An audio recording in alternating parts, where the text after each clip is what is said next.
In today's Leeds news, Joseph speaks on loan and Leeds. Gruev issue more than an injury. Player of the Month nomination for Gray. Stach setting records and bizarre Mateta link. Morning folks, welcome back to the Leeds View for Tuesday morning, the 9th of September with your Leeds United news. Hope you are all doing well. The first managerial casualty of the new season has already happened. Nuno Espirito Santos left his job at Nottingham Forest. I don't think anybody is even remotely surprised by the fact that that's happened, and Ange Postecoglou is about to replace him there. So Daniel Farke has avoided the bookies' favourite odds of being the first manager sacked this season. That's gone. You can put that one behind him. Just to give you a quick update, there is an audio-only podcast that myself and Alex Simon from American Leeds do once a week. It's available on Spotify. It's not available on iTunes at the moment. We're having issues with iTunes. But it is available on all the other audio podcast platforms, the likes of Audible, as well as Amazon Podcasts and other ones as well. You can check that out if you want to. We'll start today's news with Mateo Joseph, who's been chatting about his time at Leeds United and his move to Spain. So Mateo Joseph hasn't been short of a few words or a cryptic social media post that you'd likely get from an annoyed teenager who's been jilted by somebody over the past month or so. And since his move to Spain, he has been very active talking about Leeds, his time at Leeds, and his future in Spain. And over the international break, he's also been speaking to Diario de Mallorca about his move to Real Mallorca and his thoughts on living in West Yorkshire. In the interview, he gives credit to former Leeds United sporting director Victor Orta, as well as Gabi Ruiz, Leeds' former technical assistant, but he wasn't overly complimentary about living in Leeds when that topic came up. But on his initial move to Leeds United from Spain, Joseph said the following: "It's a change which we believed was for the better at a club in the Premier League at the time that was calling and offering a very interesting project. It's gone very well and I've learned a lot from my time there." When asked about living in West Yorkshire, Mateo Joseph had the following to say: "It's not the same, there aren't as many things to do, but I know it was the place that I needed to be in that moment. It's not the prettiest place, but it's welcoming. I lived near the training ground and I used that time to focus on what I had to do."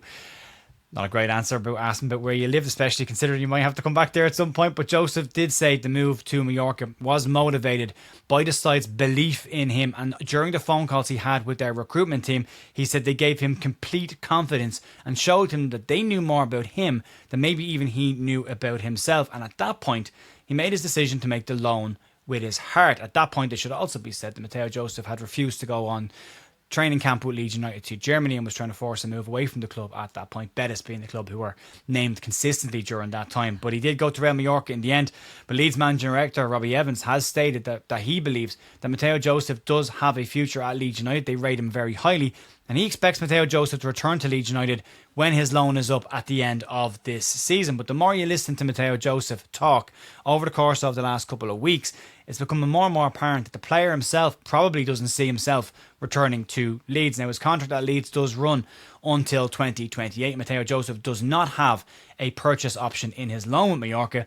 So if it goes well, maybe Leeds get a sale for the price that they're looking for. If it doesn't go well, very likely return to West Yorkshire for Mateo Joseph, and he might need to find a nicer place to stay where he is based from where he is currently living. But we'll see how that one goes for him. Again, we'll keep an eye on Mateo Joseph as well as the other loan players going forward from next week when we bring back Loan Watch for this season. You can check that out. Let's move on and talk about the bizarre situation surrounding Ilya Gruev. And yesterday we heard that Ilya Gruev had been played by the Bulgarian manager despite the fact that he knew that the player was injured. At that point, there was a lot of outrage about the fact that an international manager would play a player who had expressed an injury to him. Well, it emerged in the last 24 hours that the situation is slightly more bizarre than that.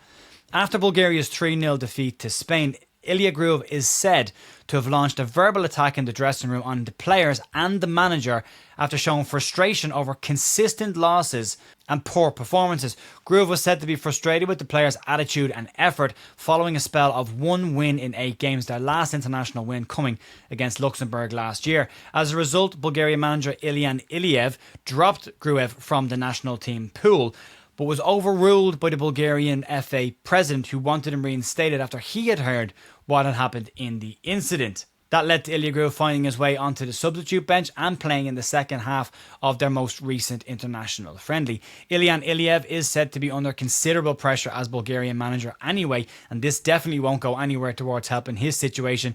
But it now means that Ilya Gruev may not have picked up any injury at all, might be fine, but we'll have to wait till Daniel Farke's press conference to get that confirmed. It's a bit of a crazy situation, but personally, I've walked into plenty of dressing rooms where individual players have not been happy with the effort from their teammates and held them to account in a lot of cases quite aggressively. It's not unheard of, and if I don't have an issue with a player walking into a dressing room and holding the teams to account if the effort and the attitude isn't right in that dressing room, you kind of want that. That shows leadership for me. The issue probably is with this, he may have gone and directed some of those comments towards the manager as well, and he was setting the side up. So the FA have taken Gruev's side on this. We'll see what happens, but we'll have to wait till Daniel Farke gives us a bit of a confirmation later this week about what the injury situation, if any, for Ilya Gruev. But let's move on and talk about a Player of the Month nomination. And Leeds United's 16-year-old striker Harry Gray has become one of the youngest players to be nominated for the Premier League 2 Player of the Month award since its inception. Gray has been nominated after a very strong start to the season, which saw him score 4 goals and add an assist in 3 EPL 2 games. He's up against some stiff competition in this pool, in this nomination list, but he has had a very strong start to the season and very much deserved. His goals against Burnley, his goal against Burnley and his assist against Burnley were both very, very impressive. Gray turns 17 in October, and at that point he is expected to sign a 2-year pro deal with Leeds, 2 years being the maximum that a 17-year-old can sign. He's expected to do that for 1 year. When he turns 18, Leeds are expected at that point,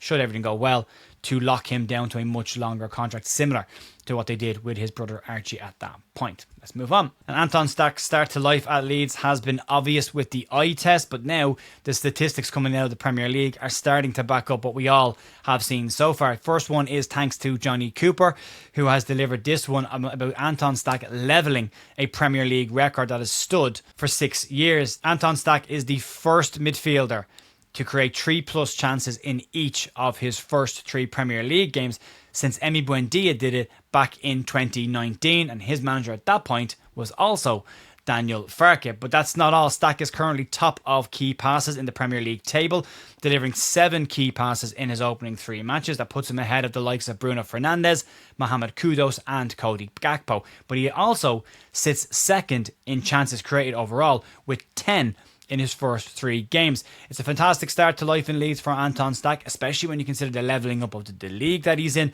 but also the competition that Leeds have faced in those opening 3 games, Newcastle and Arsenal specifically, and he's still managed to clock up those numbers. Maybe Anton Stach is the creative player Leeds have been looking for the whole time. It'll be interesting to see how he gets on the next 3 matches against the likes of Fulham, Wolves and Bournemouth, and then maybe we get a better look at where we are with this midfield pairing that's in there with himself, Sean Longstaff at the moment, Ilya Gruev, and then hopefully Tanaka and Ampadu get back soon. We'll see that midfield level up again.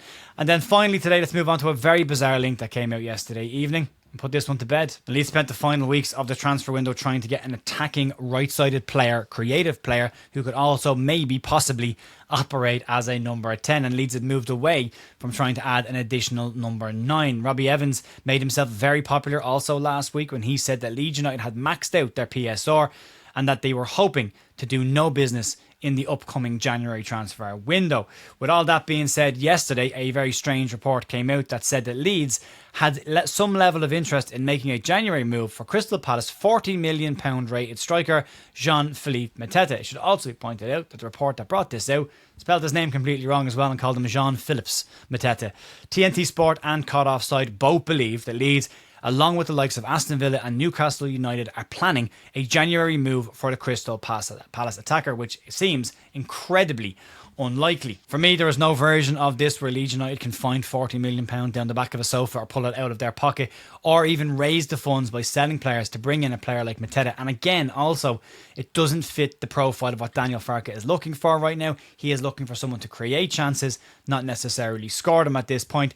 So for me, this is not a position that Leeds are even looking at right now. Leeds are still said to be considering making a move for Harry Wilson again come January, and they're still looking for that set piece taker, that creative player who can deliver balls into the box.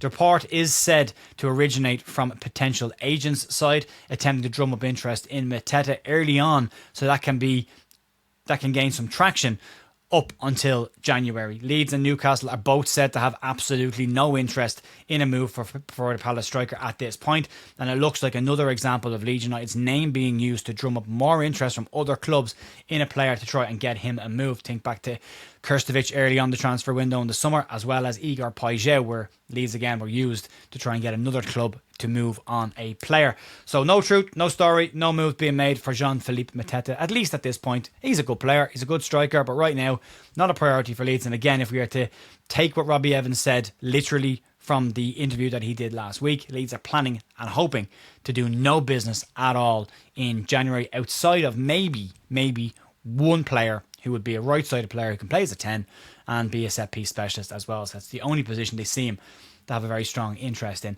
That'll be it for me today, folks. We will have a podcast out tonight where we start to look ahead to the next 3 games that we've got between now and the next international break. Have a look at what Leeds need to do, the opposition's form, and basically how many points we reckon Leeds can get out of this and the start that Leeds have made to the Premier League. Don't forget, you can check out the Sunday sessions, which was recorded on a Monday this week, with Alex Simon from American and Leeds. It's available in Spotify and your podcast apps if you want to do that. Outside of that, I will be back tomorrow morning for more Leeds news. Tonight for the podcast.